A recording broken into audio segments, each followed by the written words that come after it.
Lectura del profeta Jonás. En aquellos días vino de nuevo la palabra del Señor a Jonás.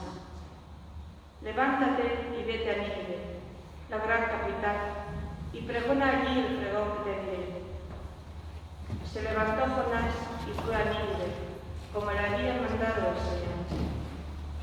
Nínive era una ciudad enorme. 3 días hacían falta para atravesarla. Comenzó Jonás a entrar por la ciudad y caminó durante un día pregonando. Dentro de 40 días, Nínive será arrasada. Los ninivitas creyeron en Dios, proclamaron un himno y se vistieron de sayal grandes y pequeños. Cuando vio Dios sus obras y cómo se convertían de su mala vida, tuvo piedad de sus pueblos del Señor, Dios nuestro. Palabra de Dios. Y alabamos. Oh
queda como solución que los que tienen mujer viven como si no la tuvieran, los que lloran como si no lloraran, los que están alegres como si no los tuvieran, los que compran como si no poseyeran, los que negocian en el mundo como si no disfrutaran de él, porque la presentación de este mundo se termina. Palabra de Dios.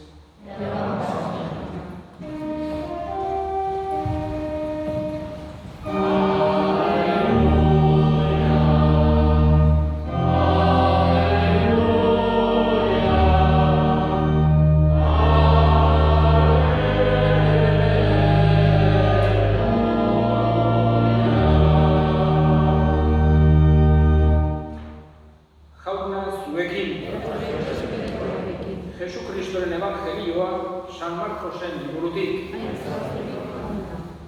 Joan baitu zutenean, Jesus Galileara joan zen, jangoikoaren berri ona egitera. Honela esaten zuen, ordua bete da, hurbil da jangoikoaren erreinua, bihotz berri zaitezte eta sinistu berri ona.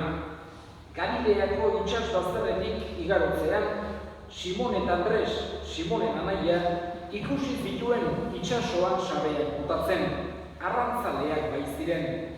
Jesusek esan zien, zatozte berekin eta giza arrantzalen egingo zaituzte. Haiek berehala sareak utzi eta jarraitu egin zioten. Aurrera xeago joan da, Zebedeoren seme Santiago eta honen anaia Joan ikusi zituen, bere itsasontzian sare konpontzen ari zirela, eta dei egin zien, haiek Zebedeo aita ontzian mutilen utzi eta harekin joan ziren, jaunak esana. Jesusek bere bizi publikoaren hasieran burutu zuen aurreneko ekintza, esan genezake izan duzela apostoluak aukeratzea. Bere 12 apostolu horiek gertukoen izan ziren bere ikasleak. Ez ziren ikasle bakarrak izan, ez ziren bere jarraitzaile bakarrak izan, baita ere beste taldetxo bat bazegoen, 72 lagunek osatutakoa, eta horiek ere gertutik egoten ziren Jesusekin, eta maiz joaten ziren Jesusek esaten zituenak eta entzutera. Eta beste talde bat ere bazegoen, 300 gehiago, normalean nola konsideratzen dira, eta horiek ere bere burua Jesusen jarraitzaile bezala sentitzen zuten. Eta zer esanik ez, jende pilaka eta pilaka joaten zen Jesus ikustera, Jesusi entzutera, berak egiten zituen gauza harrigarriek eta deituta.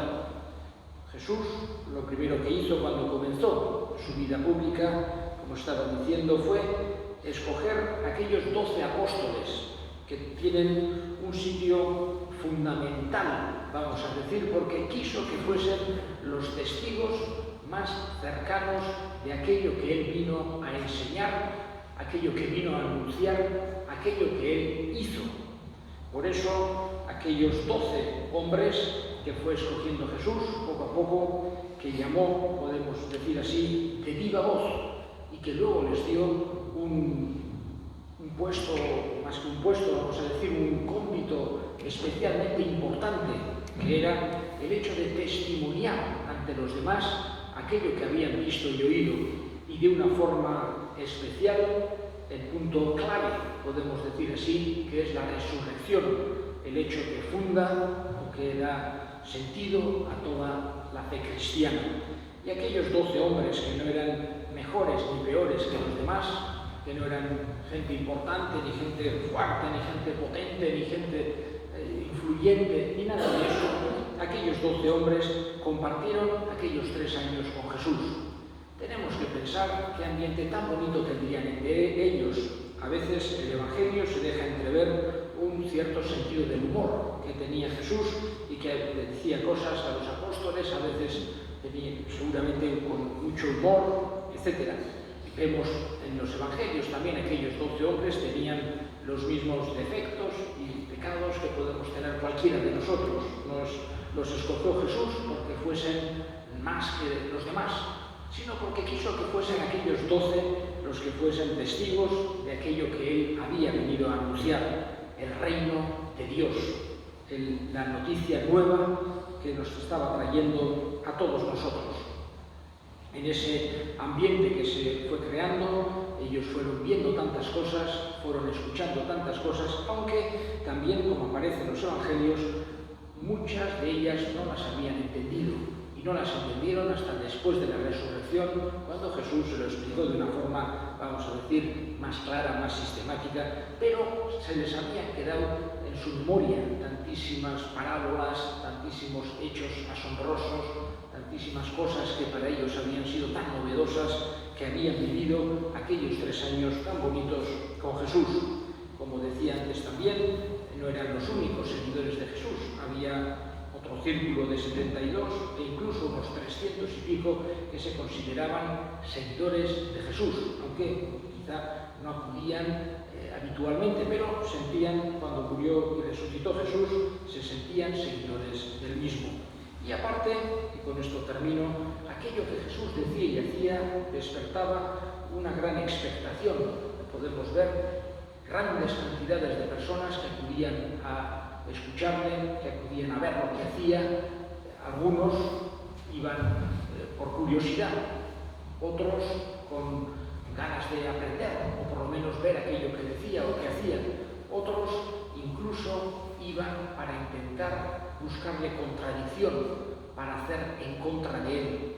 Nosotros, siempre que escuchamos la palabra de Jesús, tenemos que pedirle 2 cosas. Primero, que tengamos una actitud de escucha humilde y creyente de su palabra para que llegue hasta dentro de nosotros. Y por otro lado, que seamos siempre también seguidores de él, que sintamos como aquellos 12 apóstoles, como aquellos otros 72 o aquellos 300 y pico, que él es nuestro pastor, él es nuestro maestro, él es nuestro salvador.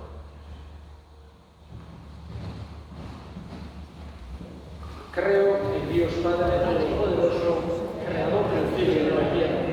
Creo en Jesucristo, su único Hijo, nuestro Señor, que fue concebido por obra de gracia del Espíritu Santo, nació de Santa María Virgen, padeció bajo poder de Poncio Pilato, fue crucificado por sepultado, descendió a los infiernos, al tercer día resucitó de entre los muertos, subió a los cielos y está sentado a la derecha de Dios Padre Todopoderoso. Desde allá viene a juzgar a vivos y muertos.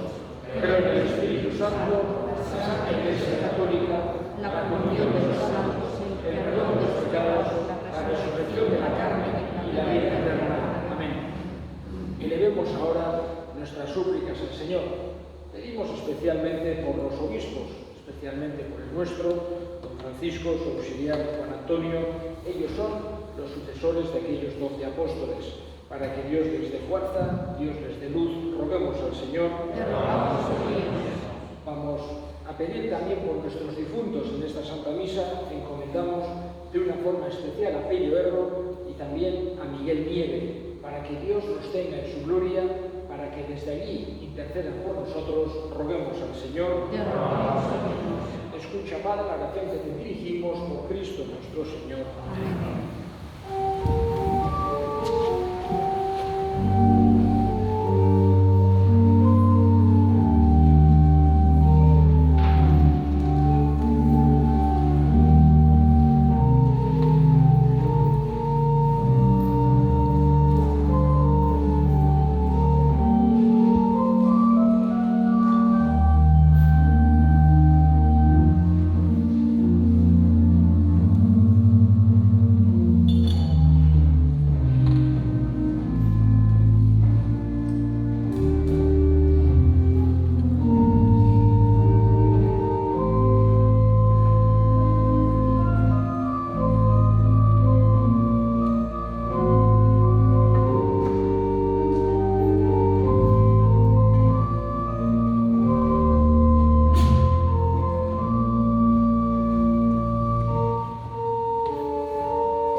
Begira jauna, begi honez gure eskaintzari, eta sagara ezazu zure espirituaren indarrez, guretzat salbamen sakramentu gerta dadin Jesukristo gure jaunaren bitartez. Jauna zuekin, gora bihotzak, eskerrak jangoiko gure jaunari. Egokira bai eta zuzen bidezko eta santagarri, non nahi eta beti guk zuri eskerrak ematea jauna, aita guztiz santu, jangoiko alguztidun beti ereko horri, Jesukristo gure jaunaren bitartez. Galdua zebilen gizakia zerrokiturik, Virginiagatik jaio zen, gurutzean hilik, betiko eriotzatik atera gaitu, eta hilen artetik bizturik, betiko biziaren jabe egin. Horregatik, aingeru eta goiengeruekin almen nagusitza eta zeruko talde guztiekin, zure entzari goratzarre hau, beti eta beti abesten diogu.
Berak, saldu zutenean eta bere gogoz gurutzera zijoala, ogi hartu eta eskerrak emanez zatitu zuen eta bere ikaslei eman zien esanez. Hartza zuen eta jan guztiok botatik, hau nire gorputza data zuentzat emango dena.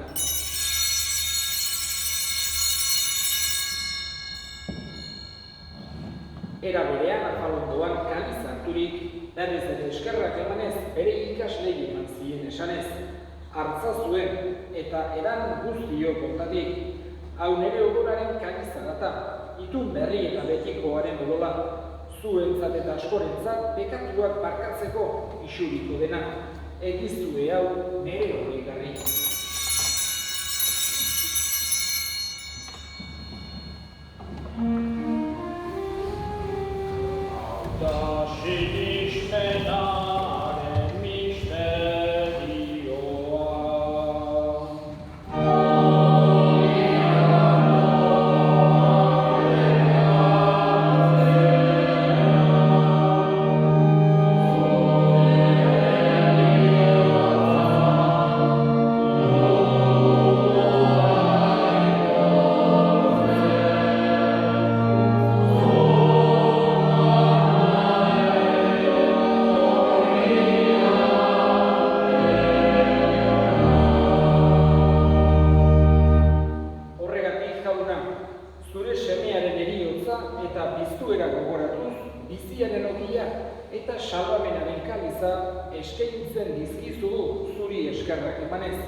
Aldarean zure zerbitzari onartu gaituzulako, eta apalki eskatzen dizugu Kristoren gorputza eta odola hartzen ditugunok Espiritu Santuak bat egin gaitzala. Izan gogoan jauna, mundu guztian zabaldurik dagoen zure eliza. Eramaztu maitasun osura Frantzisko gure ita santuarekin, Frantzisko gure hartzaiarekin eta gizon guztiekin batean.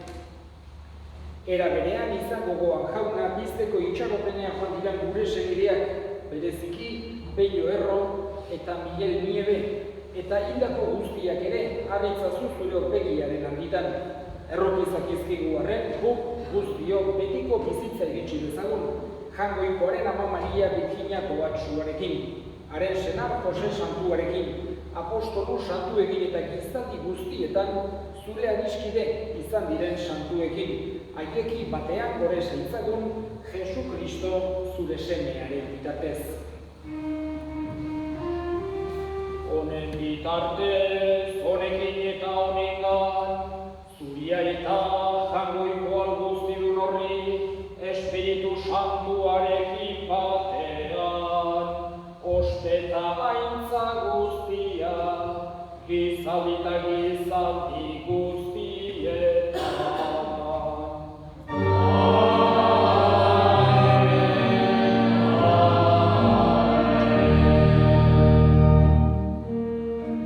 Salbatzaileak aginduta erankutsiari jarraituz, bildur gabe esan dezagun.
Eta estuadietan sendo betiko zorionaren itxaropenean, Jesu Kristo gure salbatzailea noiz etorriko den zain gaudela. Jesu Kristo gure jauna zuk esana da apostoluei pakea uzten dizuet nire pakea ematen. Begira zure elizaren sinismenari eta ez gure pekatuei, eta zure gogoaren bezala emaiozu elizari pakea, eman batasuna, errege bizi baizera gizaldi eta gizaldietan, jaunaren pakea beti zuekin. Eta eskurik eman gabe, emaiozue pakea ekarri.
egin dezagun otoinuz. Jaiko ahal guztiduna, bizi berriaren grazia eman diguzu. Egizu poztu gaitezela beti doa honetaz. Jesu Kristo gure jaunaren bitartez, jauna zuekin, bere ikazaintzatela Jaiko guztiadunak aitak eta semeak eta Espiritu Santuak zoazte jaunaren pakean.